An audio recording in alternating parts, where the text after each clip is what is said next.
Army heli-lift special forces along the Poonch-Rajouri heights.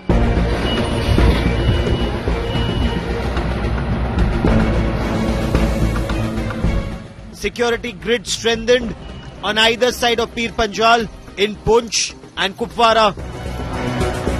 Spike and infiltration bids on either side of Pir Panjal ranges in Jammu and Kashmir. But our forces only reacting to Pakistan's military jihad complex. Is it time for proactive operations and not just on own turf? Is India's anti-terror policy reactive in nature and in need of an overhaul? Time to decimate Pakistan's military jihad complex.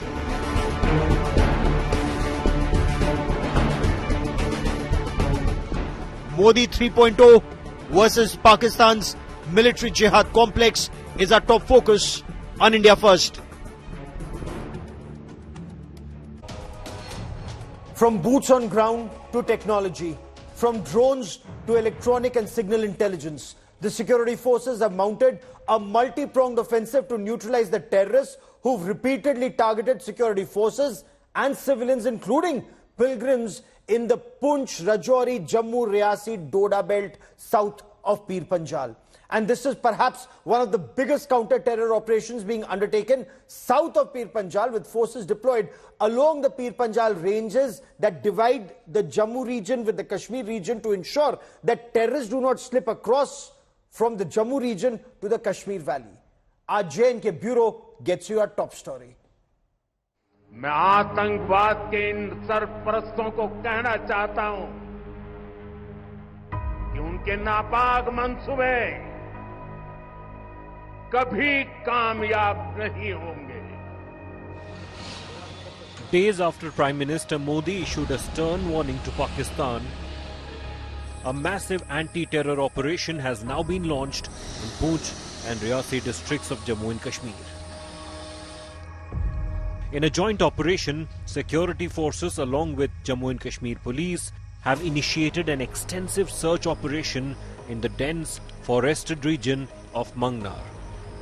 The operation was launched after two suspected terrorists were spotted along the LOC.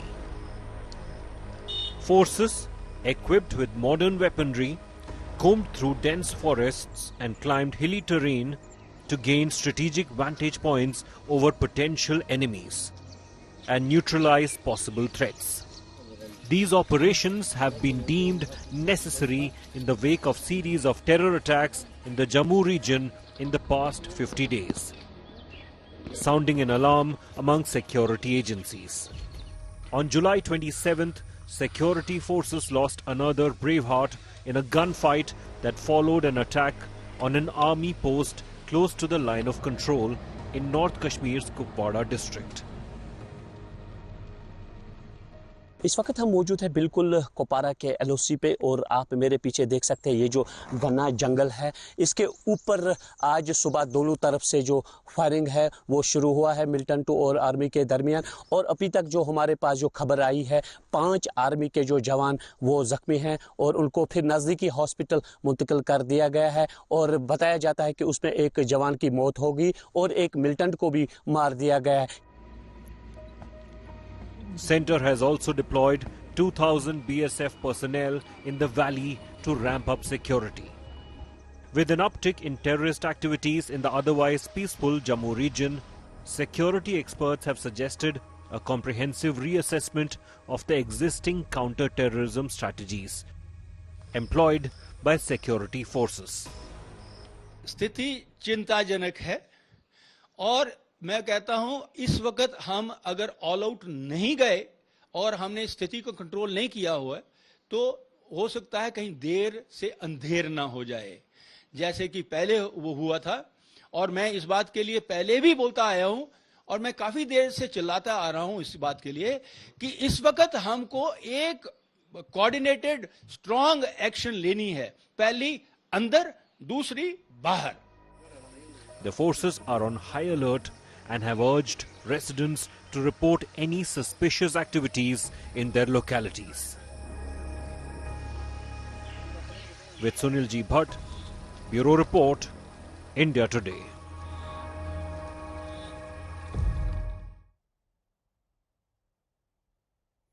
Pakistan has bled India for decades. After losing all wars to India, Pakistan's military jihad complex has actually fine-tuned its strategy of inflicting 1,000 cuts on India. Pakistan lost the 1947 war, the 65 war, the 71 war when Pakistan was split into two, Siachen Glacier, Op Meghdoot, Kargil war. Pakistan then opened the floodgates of the Oxbridge of terror. Lashkar-e-Taiba, Jaish-e-Mohammed and other terrorist organizations. Consider this. The 3rd of November 1999, a suicide bomber attacked Srinagar-based Chinar Corps headquarters, killing 10 soldiers. December 24, 1999, Pakistani terrorists hijacked IC-814, the Indian Airlines aircraft from Kathmandu. 1 passenger was killed. India was compelled to release 3 terrorists, including that Maulana of terror, Masood Azhar. December 22, 2000, Pakistani terrorists attacked the Red Fort, killing 3, including 2 soldiers. October 1, 2001, Pakistani terrorists attacked Jammu and Kashmir Assembly, killing 38 people. Less than 2 months later, the 13th of December 2001, Pakistani terrorists again attacked the Temple of Indian Democracy, our parliament. In March 2002, the Raghunath temple was attacked in Jammu. That attack killed 12, but worse was in store. On the 14th of May 2002, Pakistani terrorists attacked the Kaluchak military station, killing 36 army soldiers, their families, including a toddler. 24th of September 2002, Akshardham temple was attacked in Gujarat, killing 32 devotees and pilgrims. The 22nd of July 2003, army camp in Akhnur was targeted, killing 8, including an Indian Army brigadier, and injuring several senior officers. The 29th of October 2005, a terror strike in the national capital in Delhi. 67 innocents were killed. The 7th of March 2006, Varanasi Cantonment Railway Station and the Sankat Mochan Temple were attacked in Kashi. 20 people were killed. On the 11th of June 2006, Mumbai local trains were attacked. Serial blasts, and 200 innocents, 200 Indians lost their lives. The 13th of May 2008, there was a blast in Jaipur city that killed 71 people. The next day, 26th of July 2008, serial blast in Ahmedabad. In Gujarat, 57 were killed. Surat was targeted. 26/11, we all remember the Mumbai terror attacks. 166 were killed in that Pakistani terror attack. 10 Pakistani terrorists had hit India. 13th of February 2010, German bakery blast in Pune. 17 killed. 24th of June 2013, an army convoy was targeted in Haidarpura in Jammu and Kashmir. In the Kashmir Valley, 8 soldiers were killed. 2nd of January 2016, Indian Air Force base Pathankot was targeted. 5 soldiers were killed. 18th of September 2016, the Uri Brigade headquarters was targeted and 18 soldiers lost their lives. On the 29th of November 2016, the army base in Nagrota was attacked and 5 people were killed in this terror attack, including a brave young major who foiled the Pakistani terrorist plot to target army families once again after Kaluchak. But then, on the 10th of February in 2018, the Sanjuan military station was attacked again in Jammu and Kashmir. 6 people were killed. Army families were targeted by Pakistani terrorists again. So Kaluchak, Nagrota, Sanjuan, there is a pattern. On the 14th of February 2019, a CRPF convoy was attacked in Pulwama. 40 CRPF personnel were killed, and this prompted the Narendra Modi government to launch a counter-attack and use air power to hit at Balakot, across the line of control, hit across the international border in Pakistan at the Balakot terror training camp of Jaish-e-Mohammed. That did deter Pakistan a bit, but again on the 20th of April 2023, 5 soldiers were killed in a counter-terror operation south of Pir Panjal. And this is where terror rears its ugly head once again south of Pir Panjal. Like the 21st of December 2023, a military vehicle was targeted in Punch. 4 soldiers were killed in action. The terrorists actually filmed this entire terror strike. On the 9th of June 2024, 10 pilgrims were killed as terrorists targeted a bus full of devotees in Reactive. On the 8th of July 2024, 5 soldiers were targeted and killed in Kathua. On the 16th of July 2024, 4 army soldiers were killed in a counter-terror operation in Doda. So the terrorists are now moving deeper inside. Initially in Punch, then Rajouri, then Reactive, Jammu, and now they're reaching Doda. Pakistan is bleeding the Indian army. The question is, why is the Indian army not bleeding the Pakistan army as hard, if not harder? Are we declaring victory by just pruning the branches and leaves of the terror tree that has roots in Pakistan? You see, when you kill terrorists in India and you declare victory, you're only pruning the branches of the terror tree. Next season, there'll be another fresh crop of terrorists. Does India need a comprehensive overhaul of our anti-terror strategy? Joining me on this special broadcast are 2 veterans who fought terror on ground in Jammu and Kashmir. Lieutenant General Syed Atta Hasnain is the former Kashmir Corps commander and he served extensively on either side of the Pir Panjal ranges. SP Vaid is former Director General of Jammu and Kashmir who was shot at and grievously injured by terrorists in North Kashmir in the line of duty. But I want to begin by asking you, General Hasnain. 1999, you'd recall, sir, you were there. The security grid was weakened in J&K with troops pushed to fight the Kargil war. And we bled as a nation for years in Jammu and Kashmir. 2020, the security grid weakened once again in Jammu and Kashmir when troops were sent to LAC. Sir, 20 years down the line, were no lessons learned from past experience of 1999, or did we have no alternative? See, Gaurav, you raise some very, very pertinent issues and compliments on your research that when you put this entire thing into perspective, it does sound very, very alarming. There's no doubt about it. If you look at this in isolation, split over year to year or even groups of 5 years, it may not sound so alarming. And I am myself alarmed when I've seen your figures out here. Having said that, whatever we discuss, whatever I say here, I want to reassure our viewers and audience, I consider that the government of India is taking all necessary precautions, is looking at the other side and looking at the feasibility of undertaking such counter-strikes, counter-operations in the very near future. Even as we discuss, this kind of a thing will be probably under discussion. So I do not want in any way to comment on that aspect. But 1 or 2 things, and we need time to discuss this. 1 or 2 things which I would like to put in perspective. Number 1, Pakistan has launched what is called a hybrid war. Smart thing.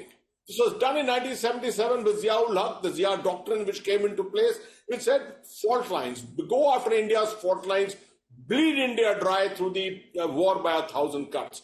It's very difficult usually for a nation to respond to that. Unless the bottom line is we are willing to go to war. Now that should be our bottom line today after 35 years of suffering this kind of a thing. Perhaps the time has come for us to be able to project to Pakistan very clearly that our tolerance limits have been crossed, reached, and we are willing to stake everything and go to war if necessary. But Gaurav, at the same time while doing this, there are different ways of doing it. First, you could do it through covert operations, and we are not going to discuss that at all. Yes. Covert operations is what Pakistan is attempting to do here. Deniable covert operations is exactly what they are doing. The other is overt transparent operations and willing to accept the consequences. I think that's a stage has probably come today where we need to wargame this out. And it needs to be wargamed at the highest level, perhaps comprehensively, perhaps at the National Security Council level, where they have to look at all the possible options of a change, complete amendment to the counter-terror strategy as such. But the most important thing, the most important point here is we have to secure ourselves. Yes. We must secure ourselves to make sure if we strike, we are not re-struck back again. Okay. That Sir, same strategy must not hit us back again. fair What is enough. being undertaken Why does at the Pakistan moment not in fear Jammu? this? What Why is does happening in Pakistan not Jammu? fear it? Why does Pakistan not fear if it strikes India? Then there are consequences for Pakistan. There are deeper Exactly. fault lines in Pakistan. Exactly. This is what I am talking about also. In Sir, fact, I have covered, Yeah. on ground, I covered the Kargil war, I've covered that Kaluchak military station attack when the toddler was killed by Pakistani bullets, an army family being killed. I've covered Nagrota terror attack, I've covered Uri, Pathankot, sir, I've covered all the, and Sanjuan military station attack on ground, Gaurav, all you these have terror covered attacks, those and which is what pains me. Gaurav, you have covered those attacks. I have sustained those attacks. Yes, sir. Many of those attacks I have sustained. So let me tell you, as a military professional, I do not respond out of emotion. No, but I there am has to looking be a at this response. I entire completely thing. appreciate your I point. am looking at this entire thing in perspective and saying, what are the outcomes? Sir, What are 35 the years, we outcomes? need a If strategy that goes is why way it's beyond, that has to be important cold, for me, calculated. Gaurav, it's important for me to be able to convince myself, convince my hierarchy that what I do will have an impact on the ground. Once I do that, I am ready to go anytime. Sir, but I'm with 35, you. 40 I'm with years, you. I'm long not enough to against have you. that strategy. I am not against you, Gaurav. What you're saying is absolutely correct. But as I said, I don't work out of sentiments and emotions. Sure. I work out of professionalism. Absolutely, sir. Mr. Ved, over decades we've learned, each time a brigade is removed in the name of having won hearts and minds and a vacuum is created, terrorists have moved into that area where a vacuum was created. Sir, we've seen this in South Kashmir and now we are seeing this south of Pir Panjal. And yet forces are removed and yet vacuum is created. Sir, where is the problem? Is it lack of institutional memory, or is it that there is no alternative, or is the leadership so tenure oriented? मेरे tenure में सब ठीक हो जाए, long term solution government सोचेगी.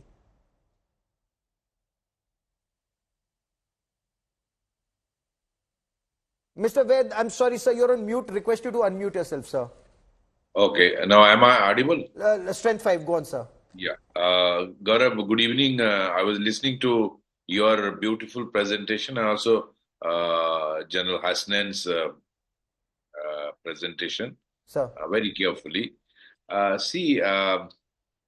What you are saying, we have not learned our lessons. To a very large extent, I think it is true also. I have seen it, I have suffered it in 99, on 23rd February, March 99, when troops were moved from the border area when Kargil happened, and a lot of gaps were created. And in fact, when you were listing all these major incidents which happened across the country, not only in Jammu and Kashmir, that happened in. We all watched it. General Hassan was there. I was there. The gaps which were created on the LOC actually gave opportunity to all the foreign terrorists, and Pakistan took that opportunity to push in a lot of foreign FTs there, belonging to Lashkar-e-Toiba and Jaish-e-Mohammed, and this wave of what they call Fidai attack, and we call as a suicidal attack, started happening. And in fact, in one of those incidents, I was also injured. Yes. And all the major incidents, a parliament attack, and all during this period of 99 to 2003, these major incidents happened. And afterwards also, as your presentation revealed. Similar thing actually happened in Jammu also. If you see, I was IG Jammu from 2004 to 2008, and I remember by the time I was posted out, 2007-8 onwards, I think there was hardly any terrorist incident in Jammu region.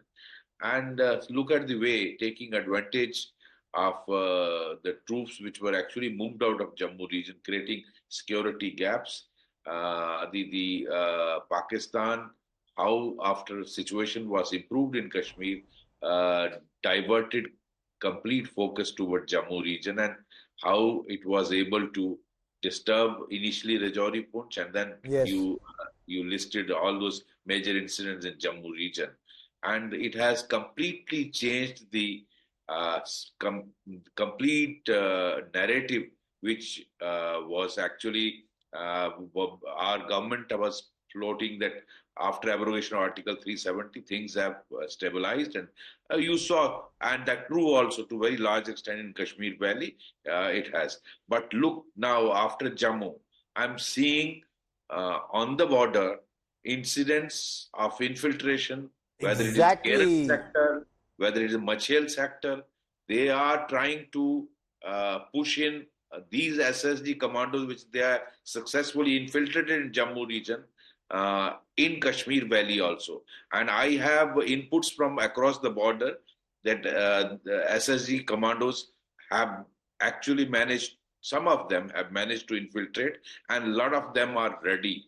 So they are trying to create something like, you can say, Kargil 2 type situation in Jammu region. No, but can they actually do that? Do we have gaps that wide that we'll have to do another Hilkaka? General Hasnain, is a Kargil 2.0 possible in today's day and age, or are these small bat teams that the Pakistanis are sending, and while we need to neutralize them, should our strategy be to strike at the roots of the territory, covert, overt, using Pakistani assets to do it? Because I'm just taking you back once again.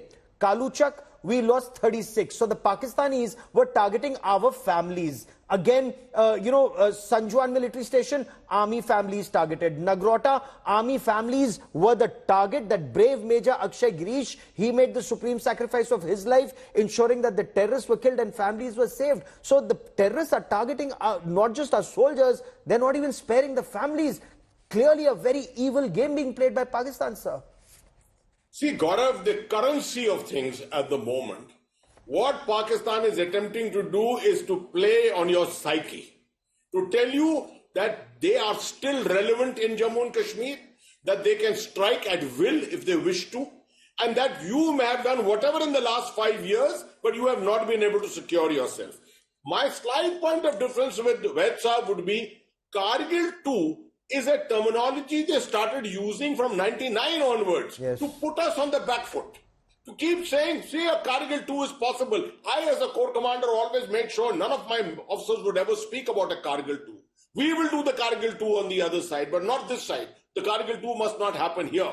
Now, what's happening in this area of Jammu at the moment is, instead of doing a big act, because they know that a big act is going to get a response from our side. A Pulwama is going to get a response, and Uri is going to get a response. What they're doing is a series of small acts to try and have a convergence with an impact through that convergence of different small actions. Now, this has to be countered. You see, if you have 40, 50, 60 terrorists in this area, and there are some of them regulars, as what Vaid has also very correctly assessed, then the kind of operations that we are launching at the moment, you need lots of troops for it. You need to do sustained operations. You can't do these 72-hour operations here and there and hope to gain from it. And the last point in it is, yes, you may secure yourself, but at the end of it, further forays will continue into your territory. Unless, as you very correctly say, you have to assess and see how can you dissuade that? How can you deter that? The surgical strikes did not deter them. But we will have to do something that by which they will have to get deterred. If they bleed you, you bleed them harder. Is that the only lesson that a terror state like Pakistan understands, Mr. Vaid? You've dealt with Pakistani terrorists, but those terrorists are the scum. It's the terrorist mastermind. As the Prime Minister said, Atank ke Aka. And Atank ka Aka is not just a Hafiz Saeed. It's also the Pakistan Army chief and the people who sit in Appara. They need to be dealt with, sir. Gaurav, absolutely. See, I agree with General Hasnan that Kargil 2 is not possible this side. I agree. I was only trying to highlight their intent, what they are planning to do. Look at the quality of their weapons and systems. Absolutely. Weapon which they are brought in. Just analyze the incidents in Rajouri Punch last 1.5 years. Look at the casualties they are able to inflict on the Indian Army. And escape. survive and escape without getting in. See, we have all seen encounters. Yes. In such ambushes and encounters, retaliation also takes place. And in retaliation, okay, you are attacked. You definitely suffer more casualties. But then when you fight back, there is a casualty on their side also. But in this new phenomenon which I am seeing, this is not happening. And that is something that the forces must ponder about, the nature of the threat that they're dealing with. Terrorists are able to strike and then melt into the jungles, and then within the next 72 hours, there isn't another contact with them. What does that indicate? I leave both our experts and our very well-respected audience to ponder at these points. I've run out of time on this part of the show, but over the next several days, we will get our generals back on this broadcast and take this conversation forward, because India must stay forewarned to remain forearmed.